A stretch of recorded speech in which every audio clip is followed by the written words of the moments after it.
This book does show that people can have a complete transformation of their lives. I have learned to recognize that most of us have some challenges in terms of obsessive, compulsive, addictive sorts of behavior. That could be gambling. It could be relationships, going from one relationship to the other. Whatever the behavior, it usually is a result of looking for happiness, trying to fill in something inside ourselves that then makes us feel whole. So for me, I had those obvious addictive behaviors, the alcohol, the drugs, but I also at times use things like work, shopping, relationships, lots of different things to keep trying to fill myself up with something that would equal happy and joyous. And those are the areas where I think just about anybody can find some of that behavior in themselves. The real question is, if that doesn't work, at least not in the long term, what does?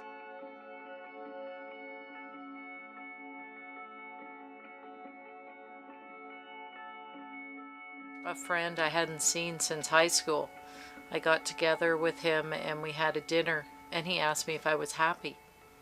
And I was really thrown off by the question, because I had always thought that I was happy. I had really worked to at least project that to other people. Really, I wasn't happy. And as a result of that, I started to look at what I might be able to do to change that. I found that I followed it up with things like, yes, if only. Yes, if only, my kids appreciated me more. Perhaps most importantly, or most telling at the time, I actually said, yes, if only my husband didn't drink so much.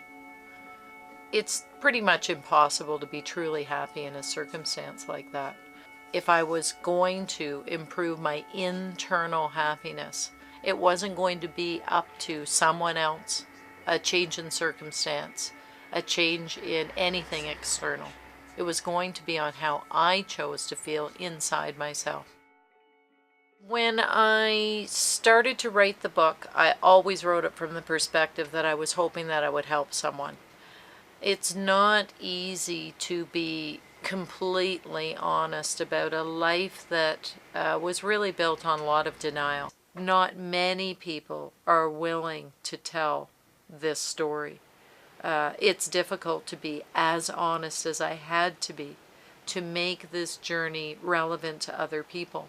I couldn't leave out the parts that I really didn't want to tell you, because there are some pretty difficult things in there. To give people a really clear example of someone who has gone through this entire scenario, basically from birth right through to adulthood, before waking up to their reality, so that potentially they don't have to go as long, as far, as deep down a road or into a hole as I had to go, as many of us do, to be able to resonate somewhere along the path to say, honestly, I can see a little bit of myself in this person, in their experience.